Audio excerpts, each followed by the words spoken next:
Are you tired? And I don't just mean sleepy. I mean that deep bone marrow tired, that feeling of waking up already behind, already losing a race you don't remember starting. You hit the snooze button, and it's not just a button, it's a plea for 5 more minutes of escape from the crushing weight of your own life. Your phone screen is the first thing you see, a flood of notifications, emails, and bad news. A digital tidal wave that drowns you before your feet even touch the floor. You rush through your morning fueled by caffeine and anxiety, a passenger in your own day, reacting, always reacting, never leading. The day happens to you. It pulls you and twists you, and by the time night falls, you collapse onto the couch, too exhausted to connect, too drained to create, too numb to feel anything but the desperate need for distraction. So you scroll. You watch one more episode. You lose yourself in the meaningless glow of a screen, pushing back the inevitable, delaying the moment you have to close your eyes and face the silent darkness where all your worries are waiting for you. You tell yourself it's relaxation, but it isn't. It's a surrender. And tomorrow the cycle will begin again. The alarm will scream and you will beg for 5 more minutes of escape. What if I told you there was another way? A way to not just escape the cycle, but to shatter it? What if I told you the key to reclaiming your life, your energy, your very soul, wasn't in some expensive gadget or complicated life hack? What if I told you the secret was a gift? A gift you've been ignoring your entire life. A gift that arrives every single day, wrapped in silence and painted in colors you've forgotten exist. It's the gift of the sunrise, the promise of the dawn. And it begins not with the violence of an alarm clock, but with the gentle, radical act of choosing to go to sleep. We've been sold a lie that the night is for the ambitious, that success is forged in the midnight oil, that the hustle never sleeps. We wear our exhaustion like a badge of honor. We boast about how little sleep we got, as if it's a sign of our importance, our dedication. But let me ask you, what are we really achieving in those stolen, weary hours? Are we producing our best work at 1 a.m. with tired eyes and a scattered mind? Are we having profound, meaningful connections through a screen while the world around us is asleep? No. We are chipping away at our own foundation. We are borrowing energy from tomorrow with an interest rate so high it bankrupts our spirit. The real rebellion, the most profound act of self-respect in this chaotic, demanding world is not to stay up later. It's to choose rest, to consciously, deliberately decide that your well-being is not negotiable, to turn off the phone, to close the laptop, to shut out the noise of the world and say, this time is for me. This time is for my recovery, for my peace. Going to bed early isn't a sign of being old or boring. It's a declaration of war.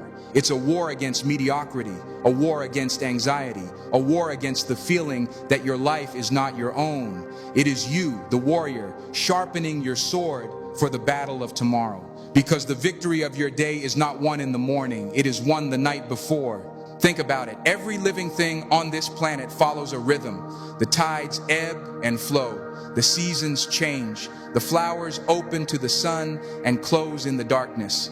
We are the only species that actively fights against our own nature. We bathe ourselves in artificial blue light, confusing our bodies, disrupting the ancient, powerful circadian rhythm that is wired into our DNA. And we wonder why we feel so off, so disconnected, so perpetually jet-lagged in our own lives. The first few nights will be hard. I won't lie to you. You'll lie in bed and your mind will race. You'll feel that itch, that FOMO, the fear of missing out. What are other people doing? What emails are you missing? What's happening in the world? Your brain, addicted to the constant stimulation, will scream for its fix. This is the withdrawal. This is the detox. And you must be stronger than your excuses. You must be more committed to your future than you are to your comfort. Breathe, just breathe. Feel the weight of your body sinking into the mattress. Listen to the silence. It's not empty. It's full of potential. It's the canvas upon which your future will be painted. And as you drift off, you are not ending your day. You are beginning it. You are planting the seeds of the person you want to be tomorrow. And then something magical happens. You wake up, not because you have to, but because you're done sleeping. There's no jarring alarm, no panic, just a gentle, peaceful return to consciousness. You open your eyes and the world is still. It's dark, but it's a different kind of darkness. It's not the oppressive, heavy darkness of midnight. It's a soft, expectant darkness, trembling on the edge of light. You get out of bed and the house is quiet. The streets are silent. There are no demands on your time. No one needs anything from you. This is your time. It feels like a secret world, a world that only you have access to. The air itself feels different, cleaner, purer. You make a cup of coffee or tea and you can actually taste it. You're not just gulping it down for the caffeine hit. You're savoring the warmth, the aroma. You sit and you watch as the sky begins to blush, a faint violet line on the horizon, then deep orange, then a fiery pink. You are witnessing the birth of a day, a miracle you have been sleeping through for years. And in that moment, watching the sun rise, you feel something inside you rise with it. Hope, gratitude, power. This is the time when your mind is at its most potent. Free from the clutter of the day, your brain is primed for creativity, for clarity, for deep, uninterrupted thought. The problems that seemed insurmountable last night now seem solvable. The goals that felt so distant now feel attainable. This is when you can write that book, plan that business, learn that language, meditate, pray, exercise. This is the time where you don't just prepare for the day, you design it. You build your day with intention, brick by brick, before the world has a chance to throw its chaos at you. You are no longer a passenger, you are the pilot. By the time the rest of the world is groggily hitting their snooze buttons for the third time, you have already won. You have already invested in yourself. You have already connected with your deepest purpose. You walk into your day with a sense of calm, centered confidence that no amount of caffeine can replicate. You are proactive, not reactive. You are focused, not frantic. You are living your life on your terms. And the benefits will cascade into every corner of your existence. Your health will improve. That chronic fatigue will begin to fade. Your body, finally aligned with its natural rhythm, will begin to heal itself. Your relationships will deepen. You'll have more patience, more presence, more energy for the people you love because you've already filled your own cup. Your work will excel. You'll be more productive, more creative, and a better leader because you are leading yourself first. The anxiety that used to live in your chest, that constant low-grade hum of stress, it will begin to quiet. It's hard to be anxious when you start your day in absolute peace. It's hard to feel overwhelmed when you've already accomplished your most important task, caring for yourself before anyone else is even awake. This isn't about becoming a productivity machine. This is about becoming a more complete human. It's about trading a few hours of low-quality, numbing distraction at night for a few hours of high-quality, soul-enriching creation in the morning. It's about understanding that true freedom isn't the freedom to stay up all night. It's the freedom to be fully, vibrantly awake for your own life. So I'm asking you, I'm challenging you. Don't just listen to these words. Don't just feel a momentary spark of inspiration. Decide that you are worth more than a life of exhaustion. Decide that you deserve to feel the power of the sunrise. Tonight, don't see going to bed early as a sacrifice. See it as an investment in the incredible, powerful, brilliant person you were always meant to be. Turn off the screen. Let the world spin on without you for a few hours. Your only job is to give yourself the gift of rest. And when you wake up in that quiet stillness of the dawn, know that you are not just waking up to a new day. You are waking up to a new you, a you that is calm, a you that is strong, a you that is in control, a you that is ready to not just face the day, but to conquer it. The sun is going to rise tomorrow, whether you see it or not. The world will keep turning. But the question is, will you continue to be spun around by the world, or will you plant your feet, take a deep breath, and start turning it yourself? The choice is yours. It always has been. Choose the dawn, choose the silence, choose the light. Choose to rise. You wake up, not because you have to, but because you're done sleeping. There's no jarring alarm, no panic, just a gentle, peaceful return to consciousness. You open your eyes and the world is still. It's dark, but it's a different kind of darkness. It's not the oppressive, heavy darkness of midnight. It's a soft, expectant darkness trembling on the edge of light. You get out of bed and the house is quiet. The streets are silent. There are no demands on your time. No one needs anything from you. This is your time. It feels like a secret world, a world that only you have access to. The air itself feels different, cleaner, purer. You make a cup of coffee or tea and you can actually taste it. You're not just gulping it down for the caffeine hit. You're savoring the warmth, the aroma. You sit and you watch as the sky begins to blush. A faint violet line on the horizon, then deep orange, then a fiery pink. You are witnessing the birth of a day, a miracle you have been sleeping through for years.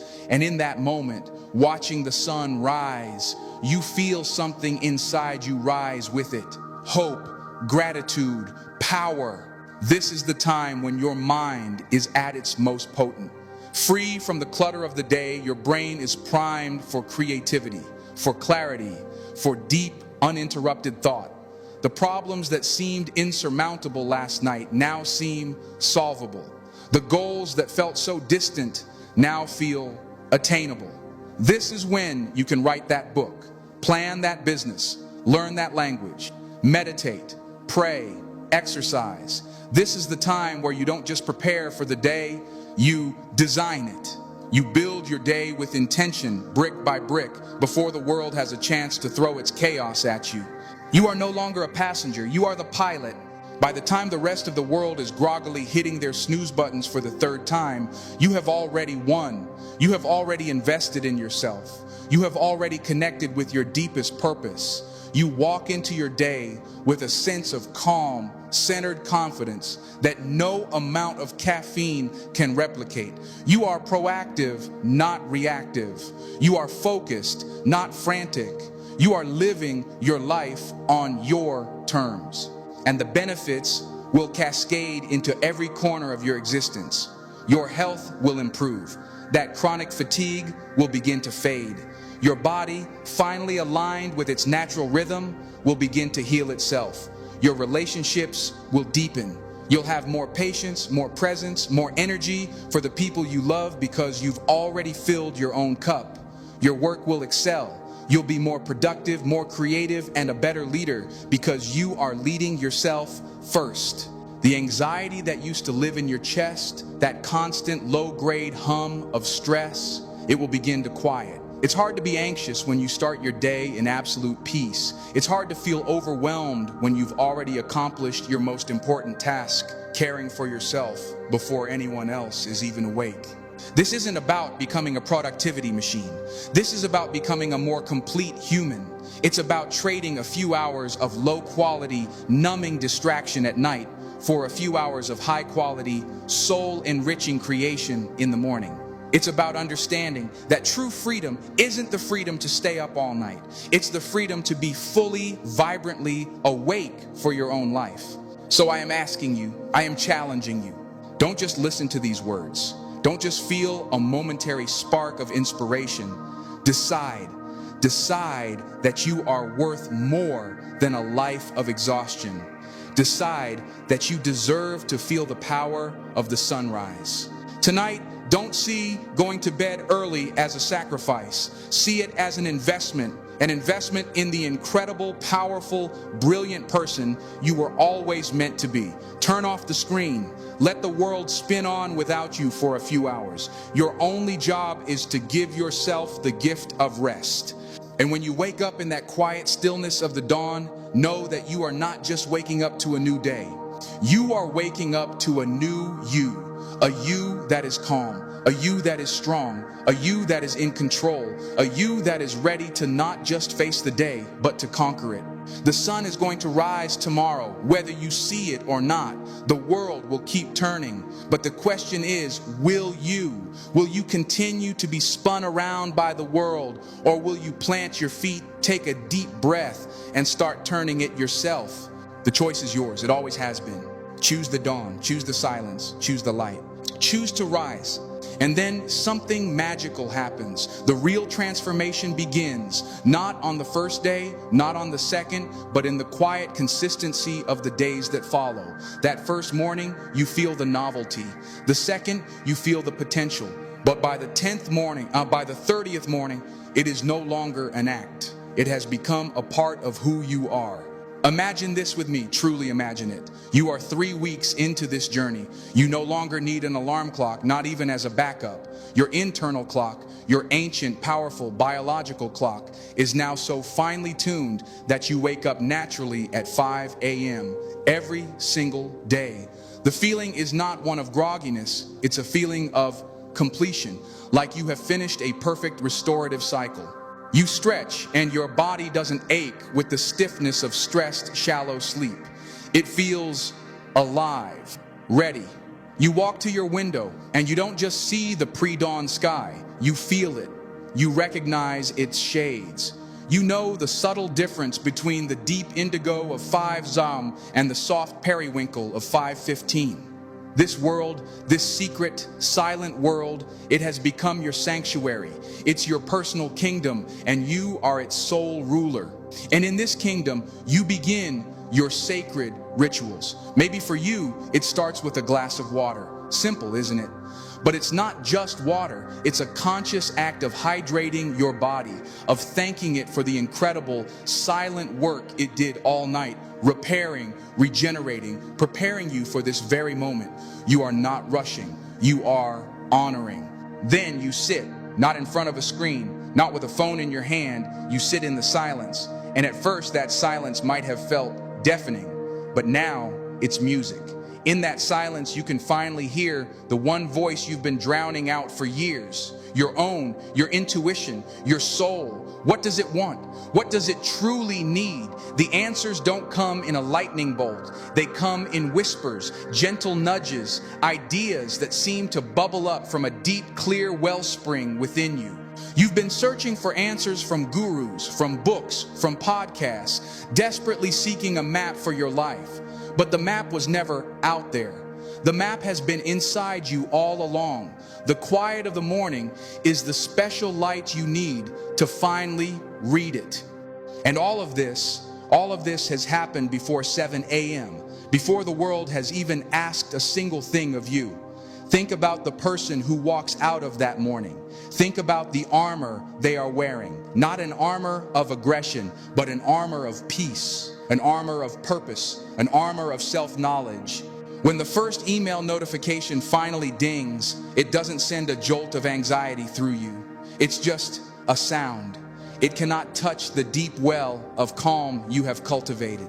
When a colleague is frantic or a client is angry, you don't get pulled into their storm. You are the eye of the hurricane, calm, centered. You can see the situation with a clarity that is almost superhuman because you are not reacting from a place of stress and fatigue.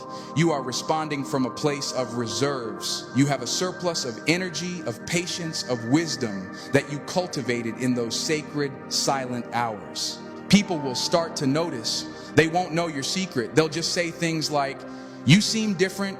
There's a calmness about you. How do you stay so focused?" They see the fruit, but they don't know the root. They don't know about your secret love affair with the sunrise. They don't know that you have been meeting with your own soul every morning while they were lost in a dream. The cascade effect is not just a theory. It becomes your lived reality. Let's talk about your relationships. Before, you would come home utterly depleted, a shell of a person. Your partner or your kids would want to connect, and you would have nothing left to give. You'd offer them the dregs of your attention, your mind still buzzing with the day's problems, your hand instinctively reaching for the remote or the phone to just numb out. You were physically present, but emotionally, you were a ghost. But now, you come home, and yes, you might be tired from a day's work, but you are not drained of your essence. You started the day by filling your own cup until it was overflowing. So when you walk through that door, you have something to give. You have the presence to put your phone down, to look your loved ones in the eye, and to truly listen, to hear not just their words, but the feelings behind them. You have the energy to laugh, to play, to be silly. You are no longer a ghost in your own home. You are its heart. The connection you build in those moments is more profound than you can ever imagine. It is the stuff that a beautiful life is made of. And your work transforms in ways you cannot even predict. We live in a world that praises multitasking, which is a lie. Multitasking is just a word for doing many things badly. But you, in your sacred morning hours, you have rediscovered the superpower of the modern age. Deep work, the ability to focus without distraction on a cognitively demanding task. While your competitors are just waking up bleary-eyed and scrolling through social media, you are already an hour into your most important project. In that single hour of pure, uninterrupted focus, you can achieve more than you used to in 3 or 4 hours of fragmented, distracted work in the afternoon. You solve the complex problem. You write the brilliant proposal. You devise the innovative strategy. You are not just keeping up anymore. You are lapping everyone else. You become a creator, a producer, a problem solver of the highest order. Not because you are working more hours, but because you are working your best hours. You are aligning your most important work with your peak mental state. This is the secret of the greats, and it is a secret that is available to you every single morning. But let me be honest with you, the path is not all sunshine and peaceful dawns. There will be a voice, a seductive, familiar voice, the voice of your old self. It will whisper to you at 10 p.m. when you're about to turn off the lights. It will say, just one more episode, what's the harm? It will say, everyone else is still up, you're missing out. It will say, on a cold, dark morning, just stay in bed. It's so warm, you deserve a break. This voice is the gatekeeper of your mediocrity. It is the dragon guarding the treasure of your potential. And you must recognize that voice for what it is, a liar. It's a liar that promises comfort but delivers regret. It's a liar that promises pleasure but delivers a life of quiet desperation. You must become a warrior against this voice. When it says you're too tired, you must answer back, that is why I must do this. When it says, I'm just not a morning person, you must declare, I am not a slave to my old labels. I am the creator of my new identity. I am a morning person because I choose to be. You have to want your future more than you want your comfort. It is that simple. This journey is about more than just productivity. It's a profound spiritual rebellion. It is you, a conscious human being, saying no to the culture of distraction, no to the cult of exhaustion, no to the mindless scrolling and the endless noise that is designed to keep you numb, to keep you compliant, to keep you a good little consumer. You are reclaiming your attention, and your attention is your most precious currency. Where you place your attention is where you place your life. By giving your first and best attention to yourself, to the silence, to the sunrise, you are making the most powerful statement a person can make. You are saying, my life, my peace, my growth matters most. This isn't a life hack. It is a life transformation. A hack is a shortcut. This is not a shortcut. This is a deeper, more beautiful, more powerful path. It is the path that warriors, saints, and geniuses have walked for centuries. It is the path of connecting with the rhythm of the universe itself. So I ask you again, not just as a challenge, but as an invitation to the greatest adventure of your life, the discovery of what you are truly capable of.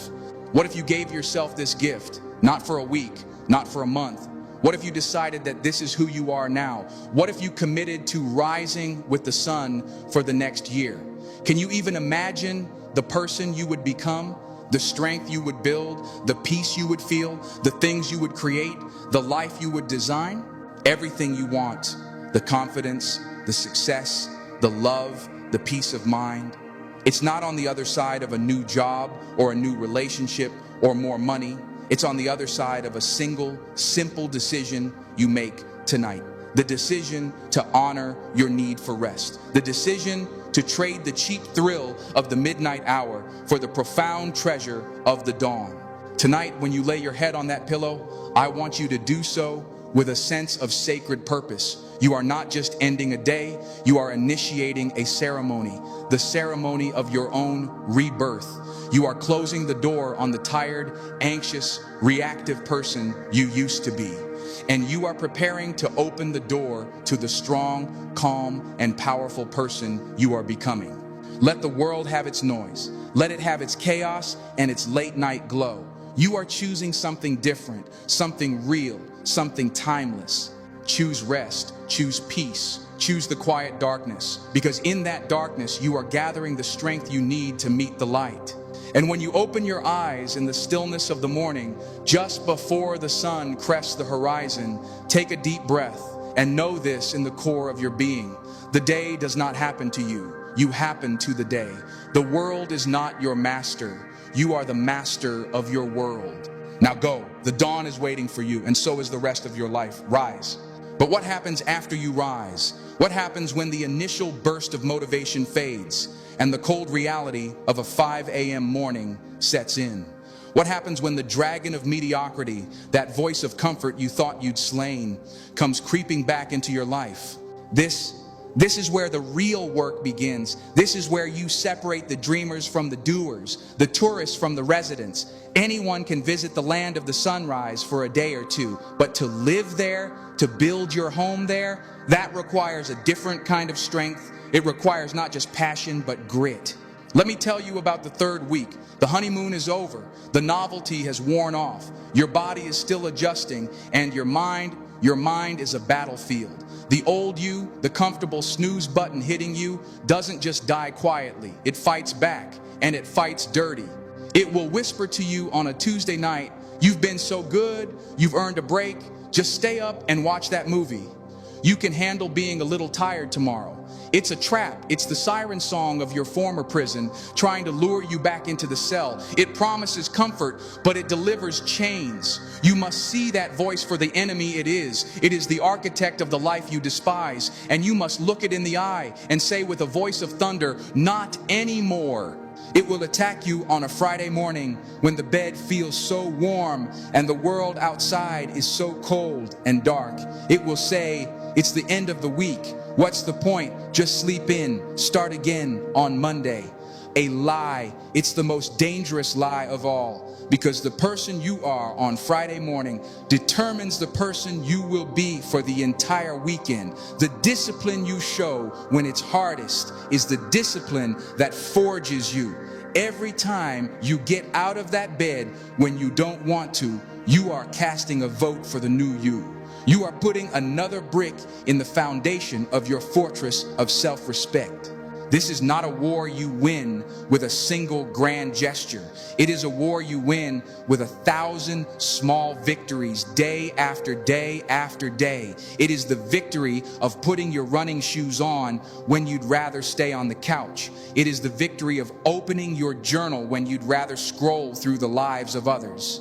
It is the victory of choosing the silence over the noise, the creation over the consumption, the discomfort of growth over the ease of stagnation. And in the midst of this battle, you start to see something incredible. You start to understand that you are not just a person with habits. You are a sculptor, and your life, your character, your destiny is the block of marble you have been given. For years, you have let this magnificent block of potential sit in the rain. You've let the acidic words of others chip away at it. You've let the winds of circumstance and the storms of your own anxiety erode it into a shape you don't even recognize. You look at your life and you think, "This isn't me. This isn't what I was supposed to be." But by rising in the dawn, you are picking up a chisel and a hammer for the very first time. And you are making a conscious decision. You are deciding to become the artist of your own soul. That first hour of quiet, that's you, the sculptor, just looking at the stone. You are studying it, seeing the lines, seeing the potential, seeing the masterpiece that is trapped inside the excess rock. The journaling, the meditation, that is you sketching your design. You are asking, what am I trying to create here? What is the form of my highest self? The workout, the run, the yoga, that is the chisel hitting the stone. Clink. That's a chip of self-doubt falling away. Clink. That's a chunk of procrastination hitting the floor. Clink, clink, clink. With every drop of sweat, with every intentional action, you are chipping away everything that is not you. You are carving away the fear, the laziness, the insecurity, the addiction to approval. It's hard work. It's messy. Some days you'll feel like you've barely made a scratch. Some days you might even feel like you've chipped off the wrong piece, but you keep showing up. Every single morning in the sacred silence of the dawn, you pick up your tools and you go to work. You are not building a body. You are not building a business. You are revealing a masterpiece, the masterpiece that God or the universe or whatever you believe in planted inside you from the very beginning. And people will see it. They won't see the early mornings. They won't see the sweat or the struggle. They will just see the sculpture beginning to take form. They will see the confidence in your eyes. They will see the purpose in your stride. They will feel the power in your presence. They will look at you and wonder, how did they do it? They think it's magic. They think you got lucky. They don't understand that you have been bleeding for this. You have been fighting for this. You have been carving this reality for yourself, one small, deliberate chip at a time in the holy darkness before the rest of the world is even awake. This journey transforms your relationship with time itself. We all get 24 hours. The billionaire and the beggar, the saint and the sinner. 24 hours, but most people live in a state of time poverty. They are always rushing, always behind, always feeling like there is never enough. Why? Because they give their best hours to the world and leave only the scraps for themselves. They give their peak focus to their boss's priorities. They give their peak energy to meaningless distractions. But you have flipped the script. You have committed the ultimate act of rebellion. You pay yourself first, not with money, with time, with your most precious, most potent, most creative hours. That 1 hour of deep focused work from 5:30 to 6:30 a.m. That is worth 3 hours of distracted work in the afternoon. You are not just managing your time, you are bending it. You are creating pockets of profound productivity that ripple out through your entire day. You finish your most important task before most people have even had their first cup of coffee. Imagine the feeling. Imagine walking into your day, into your job, already victorious. You are not there to prove yourself. You are not there seeking validation. You have already validated yourself. You have already won the most important battle of the day, the battle against your own weakness. Everything else is just a bonus round. You move through your day with a secret smile, a quiet confidence, because you know you have a superpower. Your superpower is the dawn. And let's talk about what this does for the people you love. This is not a selfish act. This is the most generous act you can possibly commit. We have this backward idea that self-sacrifice means running ourselves into the ground for others. What good are you to your children when you are an empty, irritable, anxious shell of a human being? What good are you to your partner when you have no emotional energy left to give? What good are you to your team when you are burned out and uninspired? You cannot pour from an empty cup. You just can't. By waking up and filling your own cup first, filling it with peace, with strength, with purpose, you come to your family not as a beggar, needing their validation and energy, but as a king, as a queen. You come to them with a surplus. You have more patience because you've cultivated it in the silence. You have more joy because you've connected with your own gratitude. You have more wisdom because you've spent time with your own soul. You stop being a drain on the people you love and you become a fountain. Your calm becomes their calm. Your strength becomes their strength. Your children don't just hear you talk about discipline and passion. They see it. They see you living it. You are not just raising them. You are inspiring them. You are breaking generational curses of mediocrity, of settling, of living a life of quiet desperation. You are changing your family tree forever. Your legacy will not be the money you leave behind. It will be the example you set. It will be the strength you forged in the dark. This is the path. But it is not a path you walk alone. You are walking the same path that every great artist, every great leader, every great thinker in history has walked. Read their biographies. Marcus Aurelius, the Roman emperor, writing his meditations in the pre-dawn hours. Benjamin Franklin with his famous question, "What good shall I do this day?" Maya Angelou, who would rent a hotel room to write from 6:30 a.m. to 2 p.m. They all knew the secret. They knew that the dawn was not just a time of day. It was a portal to a higher state of being. And now you know it too. The question is no longer, can I do this? The question is, will I? Will you answer the call? I want you to picture two roads stretching out before you. Look down the first road. It's the road you're on now. It's paved with comfort and ease. The lights are always on. There's always a distraction, a screen to look at, a notification to check. It's crowded with other people, all walking at a slow, shuffling pace, their eyes glazed over. For the next 5 years on this road, you'll keep hitting the snooze button. You'll keep telling yourself you'll start tomorrow. You'll keep trading your dreams for a few more minutes of restless sleep. And after 5 years, you'll be 5 years more tired, 5 years more in debt to your own potential, 5 years deeper into a life that doesn't excite you. You'll look in the mirror and see the same tired eyes, the same quiet desperation, only with more lines around them. That is the price of comfort. It is a slow, creeping death of the soul. Now, look down the second road. It's dark at the entrance. It's steep. It looks lonely. This is the road of the dawn. The first few steps are the hardest. You have to fight your own inertia, your own doubt. But as you begin to walk, you see a faint glow on the horizon. With every step, it gets brighter. On this road, for the next 5 years, you choose the discomfort of waking up early. You choose the silence. You choose the chisel and the hammer. You choose to fight the battle against your weaker self every single morning. And after 5 years on this road, who are you then? You are a titan. You are a force of nature. Your body is strong and vibrant. Your mind is clear and sharp. You have written the book. You have built the business. You have learned the language. You have repaired the relationship. You have become the sculptor of a life that is a work of art. You look in the mirror and you don't just see a face. You see a warrior. You see a leader. You see someone who is deeply, profoundly, unshakably at peace with themselves. You are not just living, you are alive. You are lit from within by the fire of 1,000 sunrises. Both roads are available to you right now. The life you will have in 5 years is being determined by the choice you make tonight, not tomorrow morning, tonight, when you decide whether to set that alarm or to surrender to the easy path. Do not tell me you are not a morning person. That is a story you tell yourself. It is a cage you have built with your own words. You can be anything you decide to be. You can write a new story, starting now. The world is full of talented people who are broke. It's full of brilliant people who are miserable. It's full of gifted people who are living lives of quiet regret. Why? Because talent and brilliance and gifts are not enough. They are nothing without discipline. They are nothing without the grit to show up when it's hard.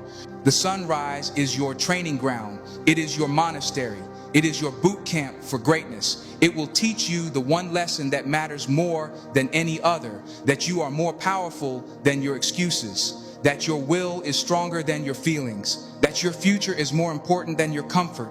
So I am begging you, for the sake of the masterpiece that is locked inside of you, for the sake of the people you love who deserve the best version of you, for the sake of your own soul that is crying out for you to finally come home, choose the dawn. Tonight, go to bed with intention. Turn off the phone, turn off the TV. Let the world of noise fade away. And as you lie there in the quiet darkness, make a sacred promise to yourself, a promise that you will meet the sun tomorrow, a promise that you will show up for your own life. And when that alarm goes off, or better yet, when you wake up just before it and that voice of weakness begins to whisper its lies, I want you to hear my voice instead. Hear me telling you that your destiny is on the other side of that blanket. Hear me telling you that the person you want to be is waiting for you in the quiet of the morning. Plant your feet on the floor, take a deep breath, and step into your power. Step into the new day, step into the new you. The battle for your life is won and lost in those first few moments. Win that battle, and you will win the day. Win the day every day, and you will win your life. Your masterpiece is waiting. Your future is calling. It's time to answer. It's time to rise.